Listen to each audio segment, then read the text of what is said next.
Salut les amis de eSport TV, merci encore Gaël de la confiance renouvelée, merci de des like, merci de des abonner, merci également de baisser les commentaires, surtout Gaël, des bosses cloche de notification, bi, di jot li nga xam ne vidéo mais également surtout de partager vidéo yi ci seen réseaux sociaux yi di wax également bépp doomu aadama boo xam ne yaa ngi dëddu àdduna suñu borom yàlla na ko xare àjjana fi daw si ñi tëdd si hôpital wala ci kër yi feebar suñu borom fëgg seen bopp ngeen wér ak jàmm ñu am tolof tolof suñu borom teggil leen ko ñi nga xam ne également ñi ngi ci gox yëpp tàmbalee ko ci gox yi nekk bi Sénégal fàttewuñ fenn Pikine Thiès région yëpp Fouta Bakel Tivaouane Medina Baye Touba Mbacké fàttewuñ fenn leen di jaajëfal également ñu nekk ci gox yi Afrique jëm ci Maroc Mali Mauritanie Cap-Vert entre autres jëm ci Guinée Gambie bàyyiwuñ fenn gars yi jëm ci également ci tugal ñu bàyyiwuñ kenn li nga xam ne également mooy information bi gars yi bonne nouvelle Aliou Cissé nag par rapport ak changement bi am na jour boo xam ne da ciy bokk donc dinañ ci wax aussi ci nga xam ne mooy donc Gabaski li mu wax ci équipe nationale bi ak match suba bi ak aussi ki nga xam ne mooy El Hadji Diouf mi créé polémique foofu noonu ci Angleterre notamment ci Liverpool ci wàllum VAR bi comme d'habitude VAR bi on va également comme on dit échanger wax ci aussi li nga xam ne mooy information yi jéem aussi gars yi jox leen aussi li nga xam mooy ruusee ci ay xibaar et tout par rapport ak VAR bi donc dañuy commencer d'abord ak VAR bi parce que wax naa ne ko image yaa ngi nii tey gars yi testé nañ VAR yi ci côté bi yëpp ci anam yu nekk situation yëpp testé nañ ko pour xool ndax VAR bi day dox baax wala du dox li waajal rek match suba parce que suba moom tricher amul. ku tricher moom suba gars yi da ngay feeñ ndax sénégalais duñ la ko baal benn yoon duñ lépp lañuy génne donc nag gars yi seen équipement mi ngi nii am na ñu may laaj naan ma non ana kii bi naan ma ana laser yi mi ngi ci biir mburu bi gars yi laser baa ngi ci biir mburu bi donc mu ngoog waajal seen bopp du waajal ñëpp seen bopp gars yi comme suñu mbokk mi ni mu ko defee donc waajal bokk match bi demain incha allah yàlla mbay ñu nam ñu daal di qualifié ki nga xam nag mooy Westbrook actuellement mooy 9e meilleur marqueur de l'histoire de la NBA, Westbrook, donc 9e meilleur marqueur de l'histoire de la NBA, le joueur de Lakers. Pourtant, gars, bon, moi, tout des joueurs Lakers, Deon, parce que gars, il a une performance d'une khatimum, defokofa. Et pendant ce temps également, joueur de la semaine, faut venir NBA, Jason Statham là, 32 points, toujours, disons comme mon statistique, actuellement, il fait partie des meilleurs scoreurs, faut venir NBA, mingi tutoyer, ñom LeBron James également, ak ñom Stephen Curry. Benen joueur de la semaine, également, faut venir conférence Ouest, moi, Devin Booker moom it 37 points ci matcham bi donc Devin Booker également nekk joueur d'avenir un jeune boo xam ne aussi mi ngi wane boppam au niveau des Phoenix donc également loolu lañ doon wax ci wàllum NBA ci nga xam ne nag moo jëm ci match demain bi suñu gaynde yi gis ngeen leen tey entraînement gannaaw ba égyptien entraîné pare ponk li ñëw nañ bojo yi donc seen baay ñëw na comme on dit ministre des sports Matar Ba ak gay yenn autorité nekk fa wax ak joueurs yi encouragé na wax leen également yaakaar la ñu am ci mbuum et comme la ñu wax gaynde moom mer la fanaanoo gaynde bëggul mbuum yàppale dundee et que demain inchallah par la grâce de Dieu laf cat gars suñu borom nañu defal na bëgguma dégg sax affaire de défaite ak yooyu noonu gars yi booy dem ci xare da ngay positif ne inchallah ñaan yàlla mu may ñu victoire et demain victoire lañu gëm moom lañu am donc bàyyi leen di wax naan non buñ ñu gañee li wëg lii yàlla mooy yor lépp yàlla ñu yàlla may ñu gañe loolu lañuy gëm Gabaski moom nee na ñoom dañoo bëgg a wane ne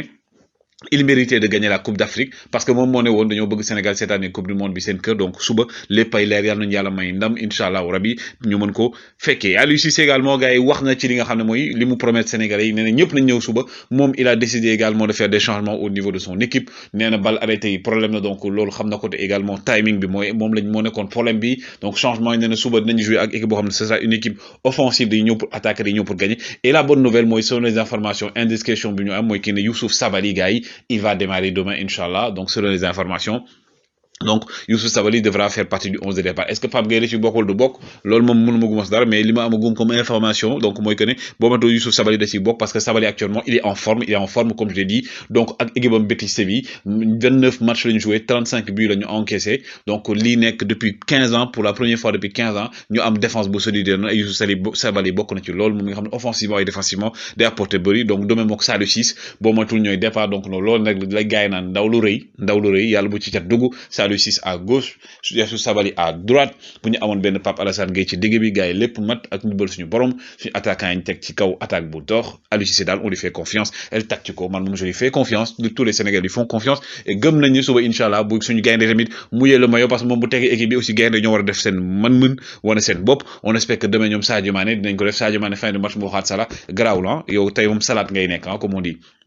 pendant ce temps également Fodé Magasuba moom tamit nekk entraîneur sélectionneur bu Mali moom nee na gëm na ne suba Mali day fekk ji Tunisie daal di koy dóor parce que Amérique Traoré nekk seen capitaine nga xam ne dañ ko suspendre day jouer demain donc Magasuba moom nee na gëm na ne les Maliens vont se qualifier pour le mondial loolu la dañuy gëm ñuy ñaan également suñu mbokk Maliens ñu ñaar ñu qualifier dem ci coupe du monde également les légendes du football africain Samuel Eto'o 838 matchs joués 416 buts ki nga xam ne mooy Didier Drogba 791 matchs joués 365 buts ñii ay légendes lañ dans le milieu du football africain mondial suñu ñaari ponk de rendre hommage également. Pendant ce temps, du côté du Paris Saint-Germain, Sergio Ramos Gaï, il s'est entraîné correctement. Sergio Ramos entraîné correctement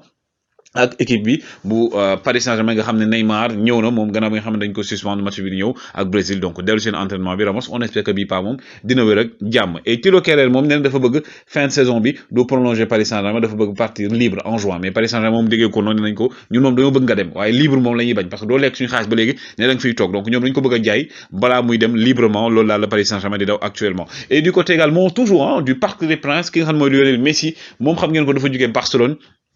ñëw ci Paris Saint-Germain dernière minute lay jógee Barcelone parce que moom dañ ko waxoon ne dafay toog à la fin ñu ne ko mënuñu la fay li nga bëggoon ak yooyu yëpp donc mu jógee fa Laporta nag moom dellu si na ci lu mu mel nee na nag bon Messi c'est un très grand joueur c'est un immense joueur c'est le meilleur joueur du monde loolu kenn du ko naatable mais moom bëggul woon jël ay yenn risques financiers moo tax mu bàyyi Messi dem nee na est-ce que Messi waxtaan na moom tamit mu ne noo waxtaanu moom parce que Messi Paris la nekk donc mun cee dugg parce que yenn koppar yi actuellement si phase de redressement la nekk mënul ci jël risque di woo Messi wala di ko indiwaat mais nag nee na Xavi moom bu sañoon moom Laporta nee na bëgg-bëgg mooy tant que mi ngi nekk président FC Barcelone inch'Allah rabi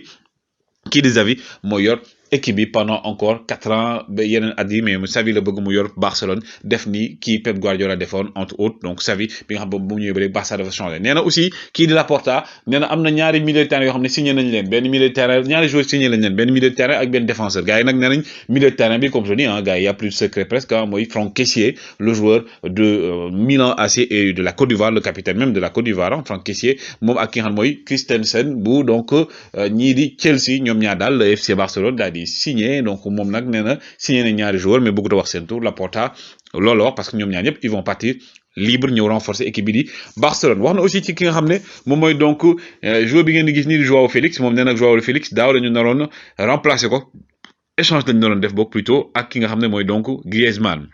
malheureusement affaire yi capoté ñu daal di abale Griezmann ñi nga xam ne mooy Atlético Madrid teg ci option d'achat bu 40 millions waa Atlético Madrid nag ñoom fi ne nii jël nañ décision ne nañ option d'achat de 40 millions bi dañ koy dindi donc dañ koy fay pour Griezmann daal di des foofu noonu ca Atlético Madrid dañu bañ a dellu ci Barça moom nee na nag bon débarras Barça nee na bon débarras ak ki nga xam ne mooy Antoine Griezmann et aussi du côté du Real de Madrid balaa ñu naan non ñu dañoo far ci Barça Real de Madrid également seen joueurs yi donc gis ngeen leen ñu ngi nii ñoom Vasquez Lucas Vasquez entre autres ñoom dañoo demoon fa nga xam mooy Disneyland comme que joué wuñ ak Espagne dem ak seen famille daal di amusé wu donc Casablanca bi nga xam ne ñoom ñu ngi préparé également retour bi du côté de Manchester United ki nga xam ne Cristiano Ronaldo Junior ak Kay Rooney du doomu Rooney ñoom ñaar ñëpp ñu match U19 12 ans yi boog U12 yi ñoom ñoo dugal ku nekk benn but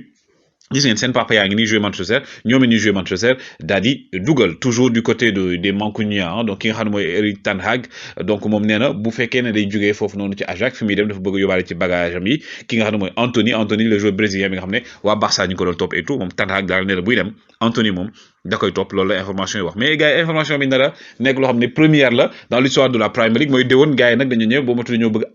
arbitre di entraîner doo ak joueurs yi ci même club yi pour ñu gën a mën a comprendre joueurs yi aussi mën a gën a comprendre arbitre yi nga xam bu ñu demee si terrain yenn décisions yi donc gars yi dinañ ko mën di jël donc loolu la ñuy wax donc arbitre yi di entraîner ak yenn joueurs yi donc loolu saison prochaine loolu la ñu programmé et ki nga xam nag moom ca Angleterre mi ngi wax nag mooy ki nga xam ne mooy El Hadji Diouf moom nag mooy créer polémique parce que El Hadji Diouf moom nee na Mohamed Salah ak Sadio Mané ñoo waroon a ëpp salaire foofu nee na surtout Salah nee na Salah li mu wax dëgg la dañ ko war a fay salaire ba ëpp ndax moom ak Sadio Mané ñoo meilleurs joueurs yi et que li nga xam ne nag mooy bu nekkoon ñoom duñu ay nit ñu ñuul ay tout européen lañ dinañ leen fay lu ñu laaj nee na moom loolu la dundoon Liverpool waa Liverpool nag nee loolu kii nag nga xam ne moom la El Hadji Diouf wax day provoquer parce que Salah actuellement mooy deuxième meilleur salaire plus gros salaire parce que Van Dijk mooy premier Salah dañ ko proposé 400 000 livres sterling mais moom moo d'accord donc El Hadji Diouf actuellement qui crée la polémique gars yi après Qatar 2022 donc dañuy dem ci beneen coupe du monde boo xam ne nga war a am Amérique du Nord gars yi dama leen jox image stade yi nga xam ne moo nekk ca États-Unis ak Amérique du Nord de manière générale gis ngeen stade bi Mercedes moo ko sponsorisé donc gis ngeen donc lii di wane également football fi mu toll lii mooy stade yoo xam ne gars yi yàlla ñu ko fekkee te tal ko Sénégal aussi demaat coupe du monde boobu stade les magnifiques stades yi ngeen xam moo nekk ca Amérique du Nord donc lii di wane ne le football ça avance et que ñun tey am nañ suñu stade boo xam moom lañu namoo muy stade Abdoulaye Wade dañuy ñaan amaat yeneen bijou ba tollu stade yi parce que ça c'est des stades yoo xam ne en tout cas ça promet. Sénégal yàlla na qualifié dem déjà inshallah rabi ci coupe du monde bi ci Qatar ñu dem 2023 également coupe d'Afrique benen coupe du monde bi yàlla jàppale waat ñu dem ko parce que également on le mérite mais gars yi li may wax suba dem leen ruube leen mais bu leen yàq dara bu leen sànni bu leen def leen parce que édition bu leen laal daw ñu yàq suñu match donc bu leen sànni saaga leen sànni leen ay nen ci oto yi rek laa wax de nen gis ngeen nen waxuma leen loo xam ne day yàq bu leen yóbbu objet tranchant et tout gars yi comme on dit yàlla pitié yàlla nañu yàlla may ndam portez-vous bien au plaisir de vous servir demain inchallah à 19h yàlla ñu fête suñu victoire jaa ngeen jëf